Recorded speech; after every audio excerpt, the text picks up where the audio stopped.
24च्या होणाऱ्या विधानसभा निवडणुकीच्या संदर्भात संभाव्य इच्छुक असलेले डॉक्टर BP गायकवाड यांच्याशी संवाद साधणार आहोत. नमस्कार सर.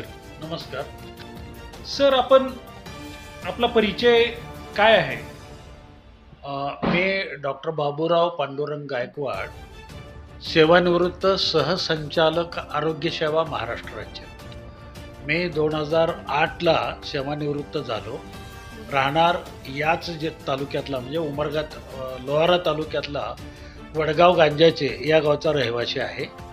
मी माझ्या लाईफमध्ये आमच्या गावातील लोकांच्या सोयीसाठी म्हणून 2004 पासूनच एक हायस्कूलची स्थापना केलेली आहे. आष्टा मोडला कॉलेजची इमारत पण बांधून ठेवलेली आहे आणि माझी स्वतःची शेती वगैरे आहे. सध्या मी जरी पुण्यात राहत असलो तरी माझी पूर्ण एस्टॅब्लिशमेंट ही या तालुक्यात आहे आणि जॉईंट डायरेक्टर म्हणून रिटायर झाल्यानंतर मी 2009ला काँग्रेस पक्षाचा अधिकृत उमेदवार म्हणून या राखीव 2040 मतदारसंघामध्ये निवडणूक लढवलेली आहे. अनुभव कसे आहेत? 2009चा निवडणूक ही माझ्या लाईफमधली पहिली जरी असली तरी मला पक्षाची मदत, कार्यकर्त्यांची मदत, माझ्या सर्व सहकारी मित्रांची मदत आणि माझ्याबरोबर काम केलेल्या सहकार्यांची मदत, या मदतीनं मला वाटलं होतं त्याच्यापेक्षा जास्त प्रभावीपणे काम करू शकलो आणि त्याचा जो अनुभव आहे तो अनुभव माझ्या गाठीशी आहे.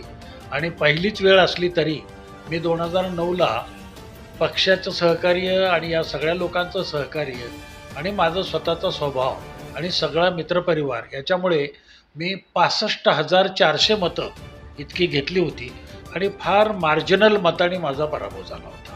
त्यामुळे या निवडणुकीच्या प्रक्रियेचा मला पूर्णपणे अनुभव आहे. सर, 2009च्या निवडणुकीच्या नंतर आपण उमरगा विधानसभा मतदारसंघात सक्रिय दिसला नाहीत. त्यानंतरचा आपला राजकीय प्रवास कसा आहे? तर 2009च्या निवडणुकीमध्ये पराभव झाल्यानंतर मी या मतदारसंघात सक्रिय नव्हतो, परंतु 5 वर्ष मी काँग्रेस कार्यालय मुंबई येथे 5 वर्ष सक्रिय होतो. त्याच्यानंतर मग मी एक 5 वर्ष जरी राजकारणात सक्रिय नसेल पण सामाजिक आणि शैक्षणिक आणि काही धार्मिक या गोष्टीमध्ये मात्र मी सक्रिय राहिलेलो आहे. या तालुक्यात सुद्धा आपण कोराळीचं जे बौद्ध विहार वगैरे केलेलं आहे त्या बौद्ध विहारामध्ये माझा सक्रिय सहभाग आहे. आणि पुण्यामध्ये मी एका पतपेढीचा चेअरमन होतो. तिथल्या बँकेचा मोठ्या एका कोऑपरेटिव्ह बँकेचा संचालक आहे. त्याच्यानंतर मी तिथं पण एक मोठं 65 कोटीचं विहार बांधकामची जी कमिटी आहे त्या कमिटीमध्ये सक्रिय आहे. त्याच्यानंतर आम्ही पुण्यामध्ये एक 100 बेडेड बहुजनांच्यासाठी हॉस्पिटल बांधकाम करतो. म्हणजे या विविध माध्यमातून समाजकारण करण्याचं काम माझं कंटिन्युअस चालू आहे. आणि राजकीय याच्यामध्ये सुद्धा सर्व पक्षांच्या लोकांच्या संपर्कात मी राहून काम करण्याचा प्रयत्न केलेला आहे. सर, आपण 2014ची निवडणूक का नाही लढवली? 2014च्या निवडणुकीला मी काँग्रेसतर्फेच प्रयत्न केला, पण स्थानिक विरोधामुळे माझ्या लक्षात आलं की काही स्थानिक लोकांचा त्याला विरोध आहे.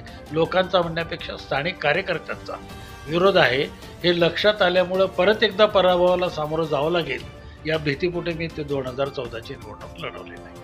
मग त्यानंतर 2019ला आपण शिवसेनेत प्रवेश केला. मग त्यावेळी आपण उमेदवारीसाठी काय प्रयत्न केलात का? बिलकुल प्रयत्न केला. मी 2019ला आता इथली नावं घ्यायला हरकत नाही, तालुक्याच्या सर्व पदाधिकाऱ्यांना घेऊन जाऊन शिवसेनेत प्रवेश केला, शिवबंधन बांधलं.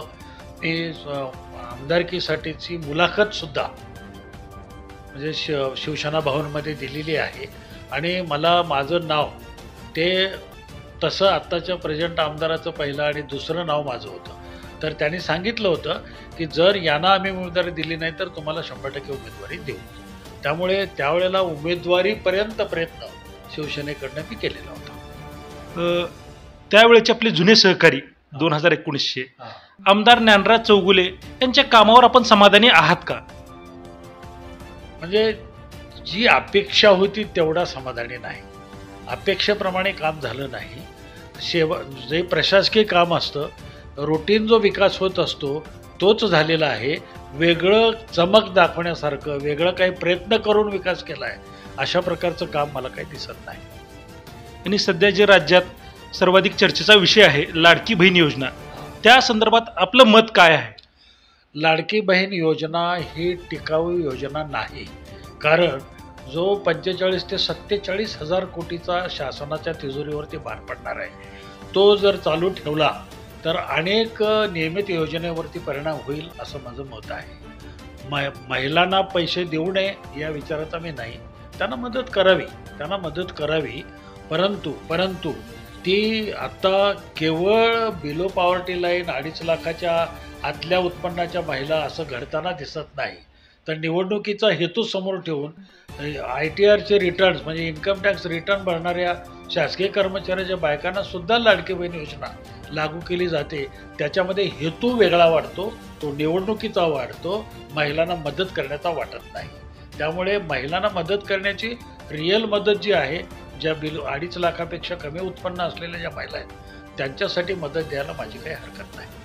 सर, मागील 2.5 ते 3 वर्षात जे राज्यात पक्ष फोडाफोडीचं राजकारण झालं, या संदर्भात आपली प्रतिक्रिया काय आहे? आमची प्रतिक्रिया अशी आहे की असं प्रत्येक राजकीय घराणं फोडणं, पक्ष फोडणं, त्यांच्यामध्येच भांडण लावून देणं आणि आपलं वर्चस्व गाजवणं ही जी एका विशिष्ट पक्षाची प्रवृत्ती आहे, त्या प्रवृत्तीच्या आम्ही टोटली अगेन्स्ट आहे, त्याच्या विरोधात आहे.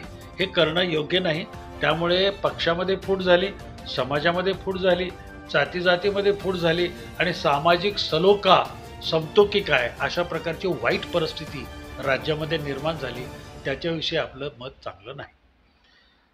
जर आपणाला ठाकरे यांच्या शिवसेनेकडून संधी नाही मिळाली तर आपली भूमिका काय राहणार आहे? संधी जरी नाही मिळाली तरी आमचं सामाजिक आणि शैक्षणिक, धार्मिक हे काम चालू राहील. आणि यावेळेला या महाविकास आघाडीकडनं जो कोणी उमेदवार या मतदारसंघात येईल त्याचा प्रचार करण्याचं काम मी करणार. राष्ट्रीय महामार्गाच्या दोन्ही बाजूस जे अवैध धंदे बोकाळलेले आहेत त्या संदर्भात आपली भूमिका काय आहे? आणि केव्हाही अवैध धंदे जे असतील ते बंद करण्याचा निश्चित प्रयत्न करेल. म्हणजे माझा आर्थिक लाभ होईल या दृष्टिकोनातून कुठलंही काम करणार नाही. मला फक्त एक इच्छा आहे की आपल्या राहिलेल्या लाईफमध्ये सामाजिक काम करावं, शैक्षणिक काम करावं, काहीतरी धार्मिक काम करावं आणि समाजाचा विकास करण्यासाठी काहीतरी काम केलं तर त्याचं जे आपल्याला मानसिक समाधान मिळेल ते मिळवण्याचा फक्त माझा प्रयत्न करणे हा हेतू आहे. निवडून आल्यानंतर आपण कोणकोणती विकासाची कामे उमरगा लोहारा विधानसभा मतदारसंघात करणार? मी बऱ्याच वेळेला त्या अगोदर ठरवलं होतं की त्यातलं आता मी डॉक्टर असल्यामुळे नर्सिंग कॉलेज चालू करणं, त्याच्यासाठी मी इमारत बांधली होती, पहिल्यांदाच इमारत बांधली होती. तर नर्सिंग कॉलेज चालू करणं, बरेचसे कौशल्य विकासाचे म्हणजे कोर्सेस या ठिकाणी चालू करणं. दुसरं महत्त्वाचं काम आहे ते आपलं लातूर गुलबर्गा रेल्वे लाईनसाठी प्रयत्न करणं.